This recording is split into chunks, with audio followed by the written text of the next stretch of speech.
Hi there, I'm Cindy Linden, and this is the Cook Along Podcast. I fell in love with a dessert when I was in college. This will sound nutsoid, but it's the truth. I lived in a dorm, and there was something the dorm made periodically that I absolutely loved. And that's why I'm saying this sounds crazy, because who loves dorm cafeteria food? But there was this dessert, and I have been trying to find it and figure out what it was. I've written to the university dorm system. Now, I have to tell you, this was a long time ago. They had no idea what I was talking about. They tried, though. They did look in their files as far as they could. They didn't find it. So I have gone back over and over to the web trying to find something that's like what I remember. My problem is really that I had no idea what I was eating. I could only describe it. And at the time, I had no background for knowing what it might be. Now, my guess is it was a meringue. I know it would have to have been cheap to make, and it would have been something that was easy to make in large quantities, probably in humongous rectangular cake pans or deep sheet pans or something. Here's what I remember about it. It was crunchy, crispy, light on the top, and kind of white to beige. It had nuts in it, which I could have sworn were walnuts, but I don't really know. The middle was kind of the color of something that you put too much vanilla extract in. So kind of golden light brown. And it was almost translucent, and it was chewy, and it was very, very sweet, but crispy on the top and then chewy underneath the surface. So in my years since then, I have decided it must have been some kind of a meringue. So I keep searching for recipes that say meringue cakes or meringue pies. One time I tried a meringue cookie that I thought might be the answer because it had walnuts in it. It wasn't, but you can find that recipe on the website. They're very light and minimally sweet. They're called walnut meringue cookies, surprisingly enough. The website is thecookalongpodcast.com, and you'll find a ton of different cookies and desserts and stuff there. The second try I baked trying to find this recipe was, it was disgusting. So I didn't finish it. I had a taste of it. I let it sit around for a few days because I felt guilty not eating it or sharing it or something. And then when it was sufficiently stale, then it was okay. I could throw it out. So that's what I did at that point. This is a new one today. I want to try this again. This looks incredibly easy. It would have been very cheap to make. I have no idea if it's the right thing. It's called Bees, as in the letter B, Bees Pecan Meringue Pie. This recipe says to serve it with ice cream, which makes me think I still haven't found the right thing, because I would think ice cream on something so sweet would be just too much sugar. On the other hand, maybe the dairy helps cut it. I've just got my fingers crossed. If this doesn't work, I'm just going to say whether it works or not. Anybody who has any idea what that dessert might have been, I would be more than grateful to hear your thoughts or your recipes. I really have been looking for this recipe for nigh on, I'm not even going to tell you. Just a really, really, really, really, really long time, okay? I was at school at the University of Washington and in the dormitory system there well before the year 2000, okay? That's as much of a hint as you're going to get. So if you have any clues about what the recipe is, let me know. Meanwhile, I'm going to try one more time to see if I might have found something that's sort of remotely like it. And we're going to try this recipe together if you're interested, or you can just listen, because the idea might appall you for all I know. I don't think that I was in the majority in people who might have liked this recipe. I just suspect it was too weird for many people, but I really loved it. So here we go. There are two parts to this, and essentially 3 steps. First, we're going to need 20 Ritz crackers. And of course, they come in long tubes, and I got a box that has little short tubes. I have one tube here that's got 12 crackers in it and one tube here that has 13 crackers in it. So obviously I'm going to have to take a few of those out. 20 Ritz crackers isn't a lot. They are the ingredient that worries me the most. We need 3/4 of a cup of chopped pecans, and I mentioned chopped because I'm not going to chop them because I actually have a bag of pecan pieces I'm going to use. So if you have whole pecans, that would be a do-ahead. I'll come back to that in a minute. We need a 1/2 cup of brown sugar. We need 3 egg whites, 1/4 teaspoon of cream of tartar, 1/2 cup of white sugar, and a teaspoon of vanilla extract. The equipment that you need are 2 bowls, one of them larger than the other probably because we're going to have to fold everything together into it, and a pie plate, and a way to whip the egg whites. So a beater, I've got a hand blender that has a whip attachment. I'm going to use that, but you could also do it in your stand mixer or with a hand mixer. The do-aheads are to chop your pecans if you need to do that, to preheat your oven to 350 degrees and get your pie plate out. I'm going to do something a little crazy, probably, because I remember something that has to have been cooked in a square pan, and it was probably taller than the depth of a pie plate. I am going to put my batter into a loaf pan. This is a 9 by 5 1/4 inch loaf pan, and the volume, this is interesting to know, the volume of a 9 by 5 1/4 inch loaf pan is the same as a 10-inch deep dish pie plate. The difference, of course, is that one is going to make a deeper product, which means that it might cook differently. So I'm risking some things with using this loaf pan, but I don't know. It's just part of the experiment.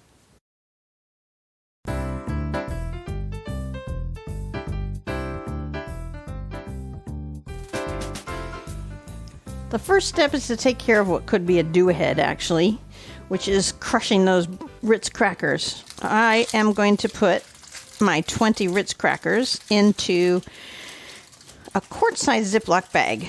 It'll make less mess this way. We'll just crush it in there.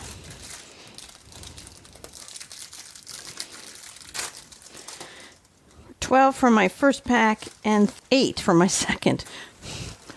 1, 2, 4, 6, 8. There we go. See, I've tried these things with the Ritz crackers before, and it just, I just think it's a weird thing. I don't really understand the purpose of it. Now, with it inside the Ziploc bag, I'm going to roll a rolling pin over it and crush it down into fine bits. This is fun. This is good for your emotional well-being. I'm going to make them just as fine as I can get them. I think I have to let some air out of here first because it's preventing me from doing what I want to do.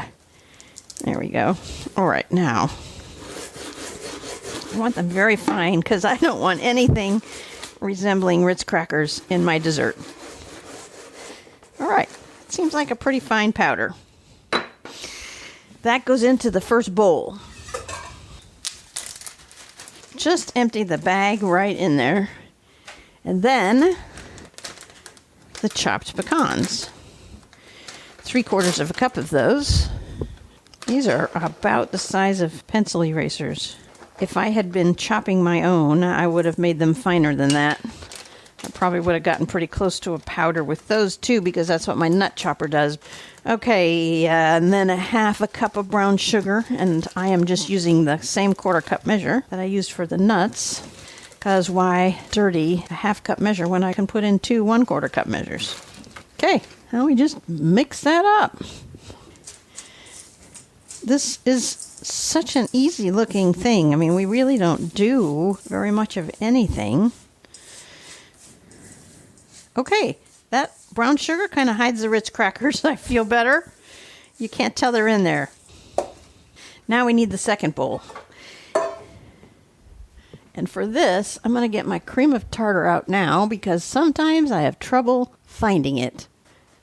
I use it so rarely that it lives in my basement, and I only know that after, of course, I try finding it in my cabinet.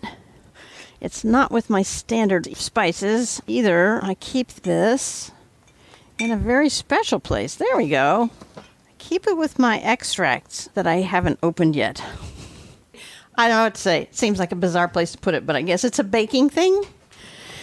So there it is. Okay, I'm back upstairs now. I've got my cream of tartar. And I'm going to get my vanilla out. I am going to use a double strength vanilla because I figure the more vanilla, the better. This comes from Pecans. You've heard me talk about it before.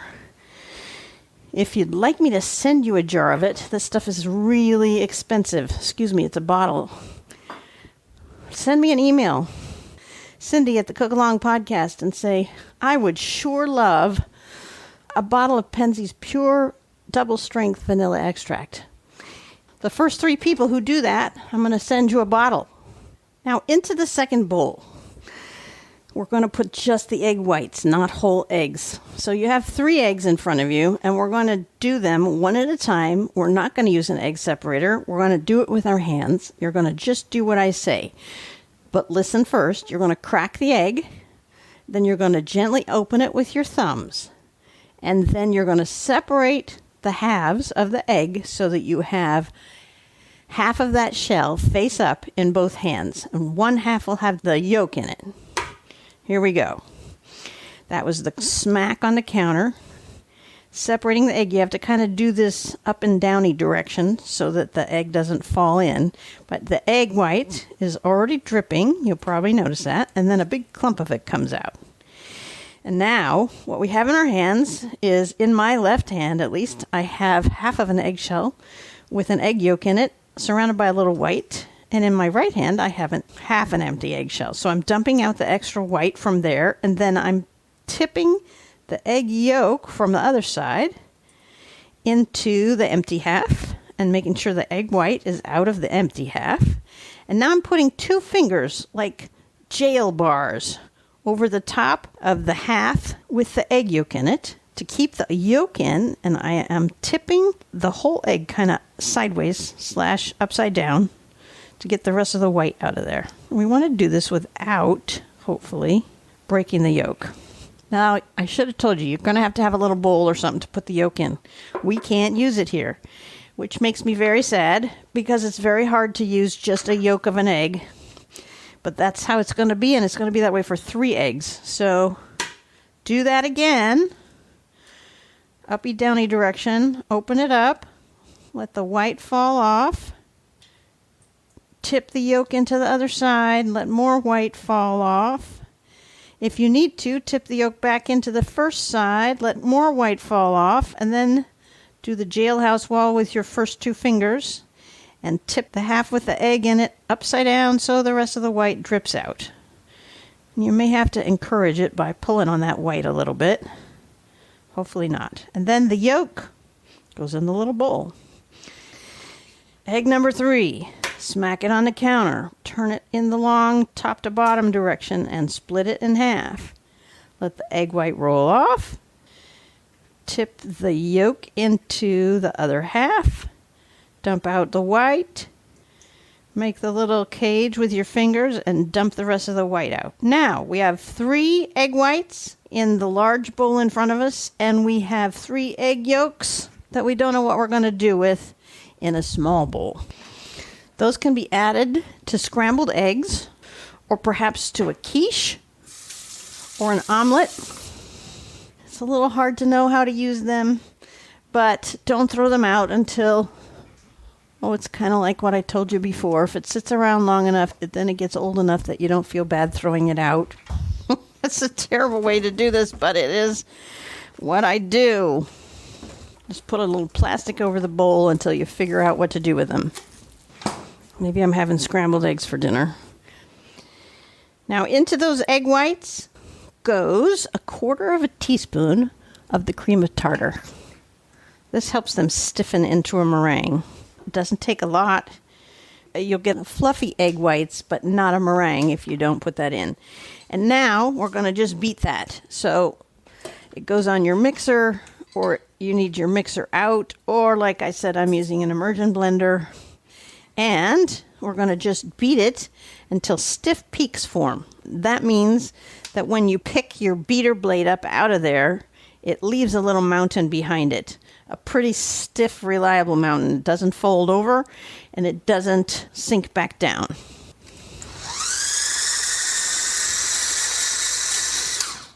You should probably go away to do this, now that I think about it.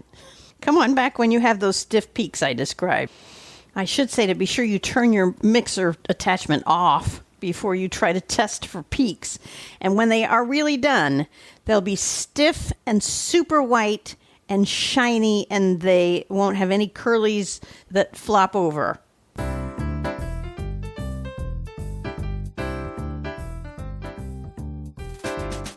Now we've got this nice meringue, and we're going to add the sugar and the vanilla. So into that nice glossy white mixture now goes a half a cup of white sugar. Just sort of sprinkle it over the top. Well, sprinkle it, pour it. I mean, a half cup's kind of a lot of sugar for this amount of meringue. And then your vanilla. Like I said, I'm using the double strength, but a teaspoon of regular vanilla is also fine. The double strength is just kind of an indulgence that I've decided on. And then we beat it again. I'm not going to send you away this time.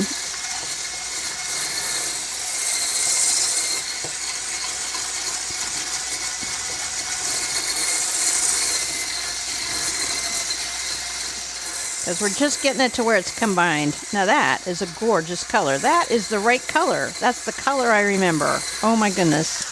I will be so excited if this is actually what I've been looking for all these decades. All right. One last step.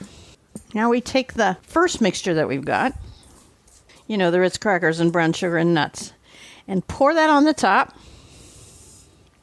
And we do something called folding it in, which means you use a rubber spatula or something and just really gently scoop the meringue up from the bottom and fold it over the top of the dry stuff.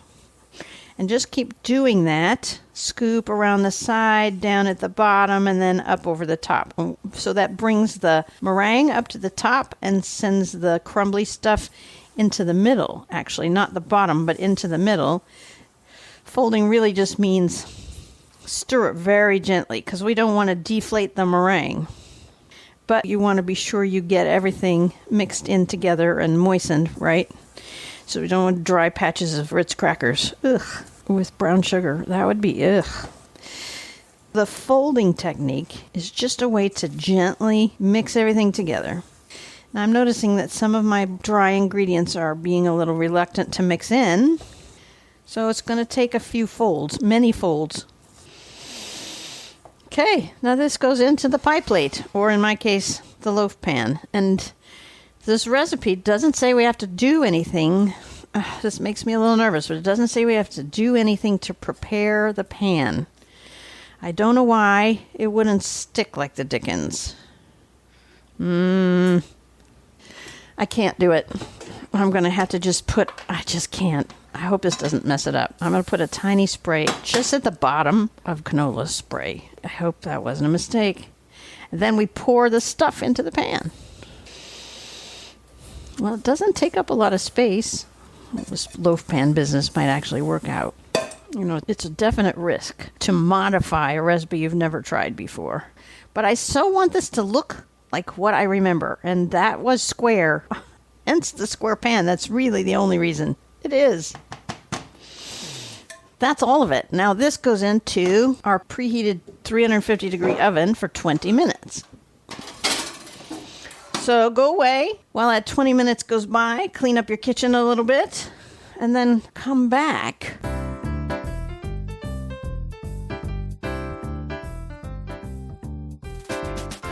Alrighty, 20 minutes have gone by, and I'm taking this out of the oven. Now, mine is deeper than it would have been. You know, I poured it deeper in this pan than I would have if I'd put it in a pipe pan, so there's a distinct possibility that it'll be undercooked. However, I also know that if you want a meringue to be chewy, just undercook it a little bit. So I'm touching the top and it springs back a little. I don't know whether it's supposed to do that or not. I'm trying to see if it's still wobbly. I'm not going to worry about it. I'm going to just trust because I do want the middle chewy and it's still warm enough. So here comes the hardest part of this whole recipe. It now needs to sit here and cool for a few minutes, and as soon as it's not too hot to put in the refrigerator, it has to go in the refrigerator where we have to wait. It has to be chilled for 3 to 4 hours. 3 to 4 hours. Hours. So we don't even get to find out what this is like for a long time. That is the hardest part of this recipe. It looks really good. I just have no idea what I've got here. And I am not going to know for 3 to 4 hours. Well, so anyway, unlike some recipes where I leave you as soon as it's completed, this one, obviously, I'm going to have to come back and tell you what we got. So in 3 to 4 hours, I will be back to cut this into pieces. Leave it be, Cindy. Stop worrying about it. I'll be back. We'll cut it. I'll take some pictures. I'll tell you what I think of it. Keep your fingers crossed with me, and I will talk to you in a bit.